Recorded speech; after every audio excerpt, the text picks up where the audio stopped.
நம்ம இந்த வீடியோவில் முருடுகள் பற்றி பார்க்க போகிறோம். ஏற்கனவே விகிதமுறு எண்ணா என்ன, விகிதமுறா எண்ணா என்னன்னு பார்த்துருக்கோம். அதை லைட்டாக பார்த்துக்கோங்க. இப்போ √4ங்கிறத நம்ம 2ன்னு வெளியில் எடுக்கலாம். அதாவது ரூட்டுக்குள்ளே உள்ள நம்பரை நம்ம முழு எண்ணாக வெளியில் எடுக்க முடியும். இது √1/9ங்கிறத நம்ம 1/3ன்னு வெளியில் எடுக்க முடியும். இது √0.01 நம்ம எப்படி எழுதுவோம், √1/100ன்னு எழுதுவோம். ஏன்னா 2 ஸ்தானம் தள்ளி புள்ளி இருக்கிறதுனால 1/100ன்னு எழுதுவோம். இதை நம்ம √1/10 × 1/10ன்னு பிரிக்கலாம். இப்போது இந்த 2 1/10க்கு ஒரு 1/10 வந்து வெளியில் எடுத்துருவோம், 1/10.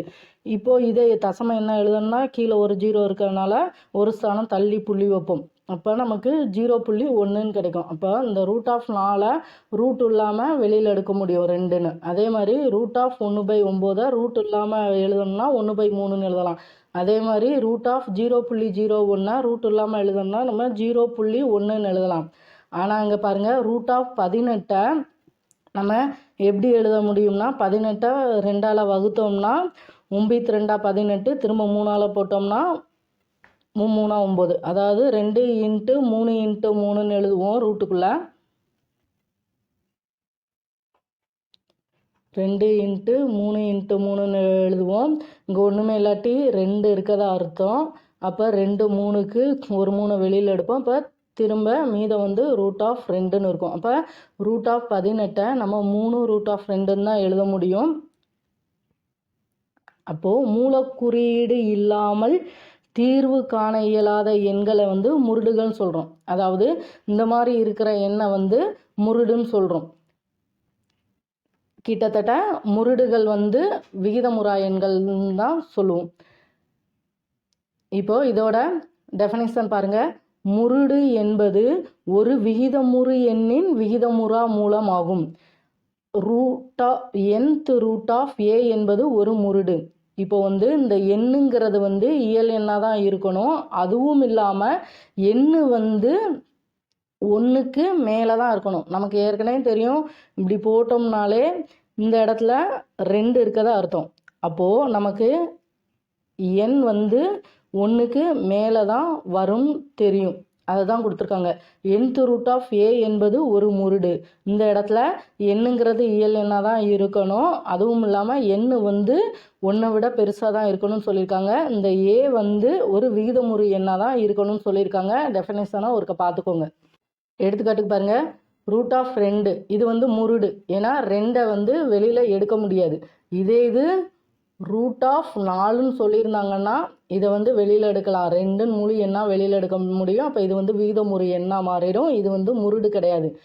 இந்த √2 வந்து வெளியில் எடுக்க முடியாது. இதை வந்து முருடுன்னு சொல்கிறோம். அடுத்து ³ இதையும் வெளியில் எடுக்க முடியாது. அப்போ இதுவும் முருடு சொல்கிறோம். புக்கை வச்சு சில டெஃபினேஷன் பார்த்துக்கோங்க. இப்போது இந்த √2ன்னு இருக்குல்ல, √2 நம்ம எக்ஸுன்னு வச்சுக்கிடுவோம். இப்போது இந்த ரூட்டை கேன்சல் பண்ணணும்னா நம்ம 2 சைடும் ஸ்கொயர் பண்ணுவோம். அப்போ x² = 2ன்னு வரும். இந்த 2ஐ ஈக்குவல்ட்டுக்கு இங்கிட்டு இருக்கதை இந்த சைடு கொண்டு வரும்போது மைனஸாக மாறும். அடுத்த ஸ்டெப் வந்து x² - 2 = 0ன்னு எழுதுவோம். x² - 2 என்பது விகிதமுறு எண்களை கெழுக்களாக கொண்ட சமன்பாடு ஆகும் சொல்லியிருக்காங்க. அப்போது முருடுகளை என்ன சொல்லியிருக்காங்க அப்படின்னா, ஏற்கனவே ஒரு டெஃபினிஷன் பார்த்துருக்கோம். இன்னொன்று வந்து புக்கில் கொடுத்துருக்கிறது வந்து விகிதமுறு எண்களை கெழுக்களாக கொண்ட சமன்பாட்டின் விகிதமுறா மூலமும் முருடுன்னு சொல்லியிருக்காங்க. சம் பார்க்கும்போது புக்கை வச்சு கொஞ்சம் டெஃபினிஷன் எல்லாம் நல்லா பார்த்துக்கோங்க. அடுத்து பாருங்கள், √1/25 வந்து முருடான்னு கேட்டிருக்காங்க. இதை நம்ம பார்த்தாலே தெரியும், 1/5 எழுத முடியும். ரூட்டை விட்டு வெளியில் எடுத்தோம்னா 1/5ன்னு ஆன்சர் கிடைக்கும். அப்போ இது வந்து விகிதமுறு எண். இது வந்து முருடு கிடையாது. 4√16/81. இப்போ 16 எப்படி எழுதலாம்? 16 2ஆல் போட்டோம்னா 2 16, திரும்ப 2ஆல் போட்டோம்னா 4 2 8, திரும்ப 2ஆல் போட்டோம்னா 2 4. அப்போ 4 தடவை 2 எழுதுவோமா? பை 81 4 தடவை 3 போட்டோம்னா 3 9, 9 3 27, 27 3 81. இப்போ இந்த ரூட்டுக்குள்ளே 4 இருக்குது. அப்போ 4 தடவை 2 இருக்குது. அதுக்கு ஒரு 2ஐ வெளியில் எடுப்போம். பை 4 தடவை 3 இருக்குது. அதுக்கு ஒரு 3 வெளியில் எடுப்போம். அப்போது இந்த 4th ரூட் ஆஃப் 16/81 நம்ம ரூட் இல்லாமல் எழுதலாம் 2/3. அப்போ இது வந்து விகிதமுறு எண், இது முருடு கிடையாது. இன்னொன்று நம்ம பார்த்துருக்கோம், பை வந்து விகிதமுறா எண்ணுன்னு பார்த்துருப்போம். பைக்கு வந்து தோராய மதிப்பு தான் உண்டு. 22/7ன்னு நம்ம எழுதணும்னா இது வந்து விகிதமுறு எண்ணில் வந்துடும். ஆனால் இது வந்து தோராய மதிப்பு தான். நமக்கு பையை வந்து விகிதமுறு எண்ணாக எழுத முடியாதுன்னு முன்னாடியே பார்த்துருக்கோம். அப்போது இது பைங்கிறது வந்து முருடு கிடையாது. நமக்கு வந்து இன்னொன்று நல்லா கவனிச்சுக்கோங்க, எல்லா முருடுமே நம்ம வந்து விகிதமுறா எண்ணுன்னு சொல்லலாம். ஆனால் எல்லா விகிதமுறா எண்ணும் வந்து முருடு கிடையாது. ஏன்னா பையை வந்து விகிதமுறு எண்ணாக எழுத முடியாது. அப்படி விகிதமுறு எண்ணாக எழுத முடியலாட்டி அதை வந்து முருடாக எழுத முடியாது. ஏன்னா நமக்கு ஒரு ஃபார்முலா தெரியும், nth ரூட் ஆஃப் ஏ. இதுதான் முருடுக்குள்ள ஃபார்முலா. இந்த ஏங்கிறது நமக்கு விகிதமுறு எண்ணாக இருக்கணும். நம்ம பையை வந்து விகிதமுறு எண்ணாக எழுத முடியாதப்போ இதை வந்து நம்ம வந்து முருடுன்னு சொல்ல முடியாது. இந்த முருடு எதுக்கு யூஸ் ஆகுதுன்னு பாருங்கள். இப்போ √2 வந்து நமக்கு அதோட மதிப்பு வந்து 1.414ன்னு பார்த்துருக்கோம். இப்போது √2² நமக்கு 2ன்னு கிடைக்குமா? ஆனால் இந்த 1.414 ஸ்கொயர் பண்ணோம்னா மதிப்பு வந்து 1.999936ன்னு கிடைக்கும். அப்போ 1.999936ம் 2ம் நமக்கு சமம் கிடையாது. ஏன்னா இதுக்குன்னு ஒரு குறிப்பிட்ட மதிப்பு நம்மளால் கண்டுபிடிக்க முடியுது. அப்படிங்கும்போது இதெல்லாம் பாலம் கட்டுறதுக்கும் கட்டடக்கலை அந்த மாதிரி வேலை செய்யும்போது இந்த முருடு வந்து ரொம்ப முக்கியமாக அவங்களுக்கு வந்து தேவைப்படுதுன்னு சொல்லியிருக்காங்க.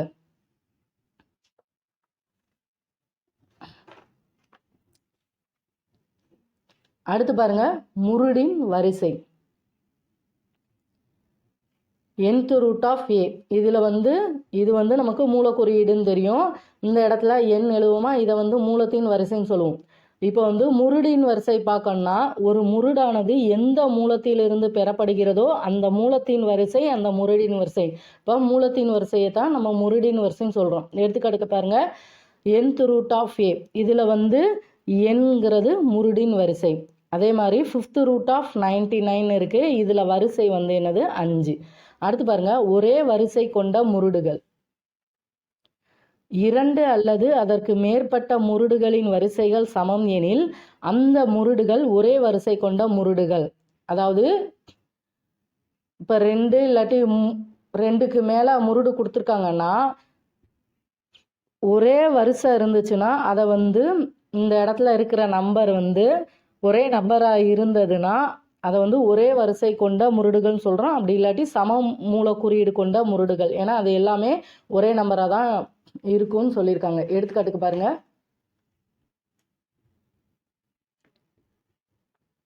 ரூட் ஆஃப் எக்ஸ் கமா ஏயின் அடுக்கு 3/2. இந்த ஏயின் அடுக்கு 3/2 நம்ம எப்படி எழுதுவோம்?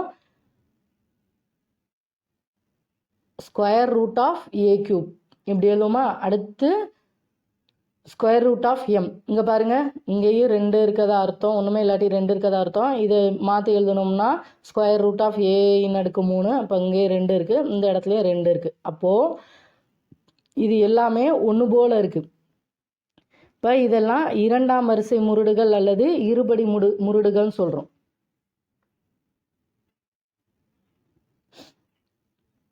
அடுத்து பாருங்க, cube root of 5 comma cube root of x minus 2 comma ஏபியின் அடுக்கு 1/3. இதை நம்ம எப்படி எழுதுவோம்? Cube root of AB. அப்போது இங்கே வரிசையெல்லாம் சமமாக இருக்குது, அதுவும் என்ன நம்பர் இருக்குது? 3. அப்போ இதெல்லாம் 3ஆம் வரிசை முருடுகள் அல்லது கன முருடுகள்னு சொல்கிறோம். இதில் பாருங்கள், ரூட்டுக்குள்ளே 2 இருக்குது. இப்போ இதை வந்து 2ஆம் வரிசை முருடுகள் அப்படி இல்லாட்டி இருபடி முருடுகள்னு சொல்கிறோம். 2வது இதில் பாருங்கள், ரூட்டுக்குள்ளே 3 இருக்குது. அப்போ இதை வந்து 3ஆம் வரிசை முருடுகள் அல்லது கன முருடுகள்னு சொல்கிறோம். அடுத்து பாருங்கள், root of 3 comma cube root of 10 comma 4th root of 6 comma 8இன் அடுக்கு 2/5. இந்த 8இன் அடுக்கு 2/5 என்ன எழுதுவோம்? 5th ரூட் ஆஃப் 8 ஸ்கொயர்னு எழுதுவோம். அப்போது இங்கே வேறு இங்கே ஒன்றுமே இல்லாட்டி 2 இருக்கிறதா அர்த்தம். அடுத்து 3 இருக்குது, அடுத்து ரூட்டுக்குள்ளே 4 இருக்குது, இந்த இதில் வந்து ரூட்டுக்குள்ளே 5 இருக்குது. அப்போ இதெல்லாம் என்ன சொல்கிறோம்னா வெவ்வேறு வரிசை கொண்ட முருடுகள். ஏன்னா ஒவ்வொரு இதிலும் வேறு வேறு வரிசை இருக்குது. அடுத்து பாருங்கள், முருடின் எளிய வடிவம். விகிதமுறு மற்றும் விகிதமுறா காரணிகளின் பெருக்கலாக எழுதும்போது விகிதமுறா காரணி 3 விதிகளை நிறைவு செய்ய வேண்டும். இப்போ வந்து எடுத்துக்காட்டுக்கு 2√3. இப்போ வந்து இது வந்து நமக்கு முருடுன்னு தான் சொல்லுவோம். இப்போது இப்படி முருடாக இருக்கணும்னா ஒரு முருடோட எளிய வடிவத்துக்கு 3 விதிகளை வந்து நிறைவு செய்யணும்னு சொல்லியிருக்காங்க. ஃபஸ்ட்டு பாருங்கள், மூலத்தின் வரிசை இயன்ற அளவு மிகச்சிறியதாக இருக்க வேண்டும். இந்த மூலத்தோட வரிசை வந்து முடிஞ்ச அளவு சின்ன நம்பராக இருக்கணும். மூல குறியீட்டின் வரிசை பின்னமாக இருத்தல் கூடாது. எண்ணுன்னா எண்ணுன்னு தான் இருக்கணும். n/2 n/3 இருக்கக்கூடாதுன்னு சொல்லியிருக்காங்க. இப்போ 3வது பாருங்கள், வரிசை எண் கொண்ட மூலக்குறியீடுக்குள் ஏயின் அடுக்கு n வடிவில் எந்த ஒரு காரணியும் இருக்கக்கூடாது. ஏ வந்து ஒரு மிகை முழுன்னு சொல்லியிருக்காங்க. இப்போ எடுத்துக்காட்டுக்கு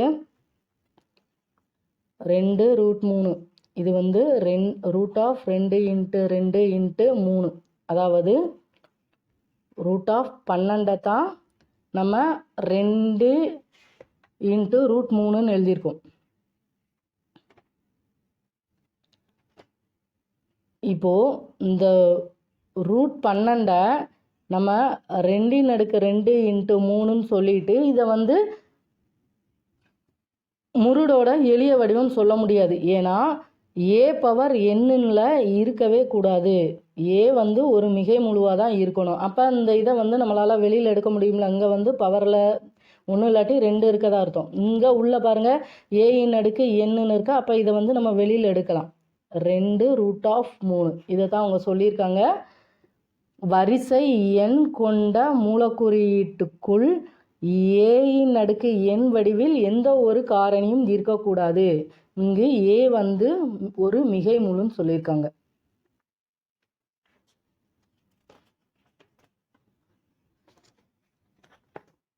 அடுத்து பாருங்க, முழுமையான மற்றும் கலப்பு முருடுகள்.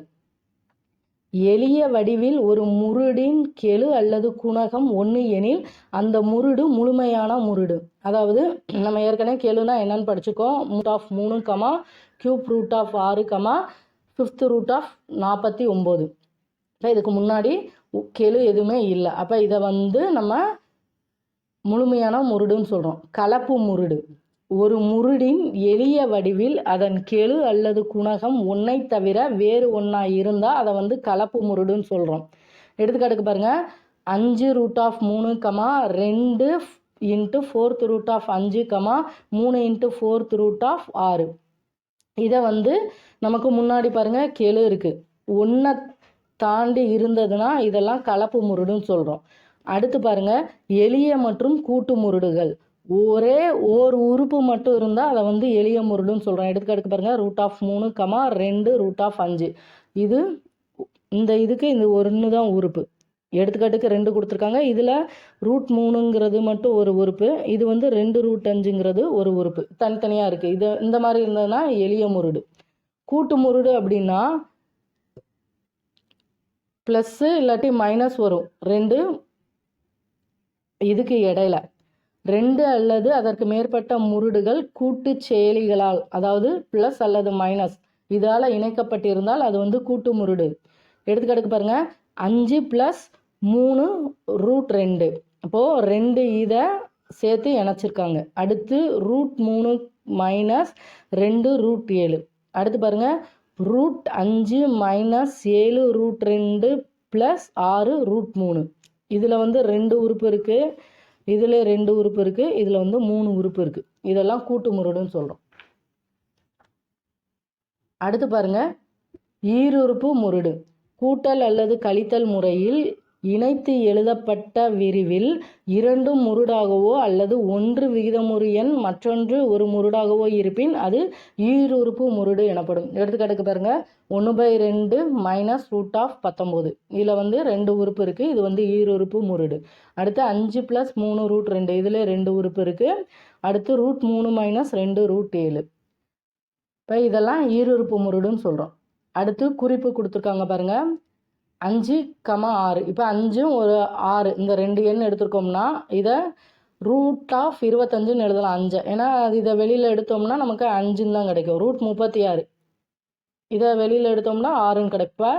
6ன்னு கிடைக்கும். 5க்கும் 6க்கும் இடையில எத்தனை முருடு இருக்குன்னு பார்க்கலாம். இப்போ √26, √27, √28, √29, √30, √31, √32, √33, √34, √35. இந்த இது ஃபுல்லாக 5க்கும் 6க்கும் இடையில இருக்கிற முருடுன்னு சொல்லியிருக்காங்க. அடுத்து பாருங்கள், 3 √2, 2 √3 இதை எடுத்துக்காங்க. அதாவது √18 வந்து நம்ம சுருக்கணும்னா 3 √2ன்னு கிடைக்கும். இதே மாதிரி √12 சுருக்கணும்னா நமக்கு 2 √3ன்னு கிடைக்கும். இப்போது √12க்கு அடுத்து என்ன வரும்? √13, √14, அதுக்கடுத்து √15. அடுத்து நம்ம √16 எழுதக்கூடாது. ஏன்னா நம்ம √16 வெளியில் எடுக்கும்போது 4ன்னு விகிதமுறு எண்ணாக கிடைக்கும். இப்போ √13, √14, √15, √17 இந்த 4மே நம்ம 2 √3, 3 √2 இதுக்கு இடைப்பட்ட முருடுன்னு சொல்கிறோம்.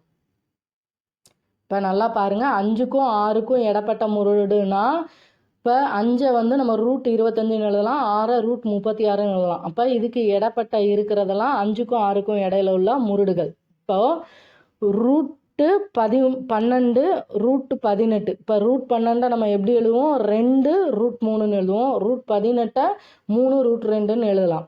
அப்போது √12க்கு அடுத்து √13, √14, √16 எழுதக்கூடாது. ஏன்னா அதை வெளியில் எடுத்தால் 4ன்னு விகிதமுறு எண்ணாக மாறிடும். அடுத்து √15, √17 இந்த 4மே 2 √3க்கும் 3 √2க்கும் இடைப்பட்ட முருடுன்னு சொல்கிறோம்.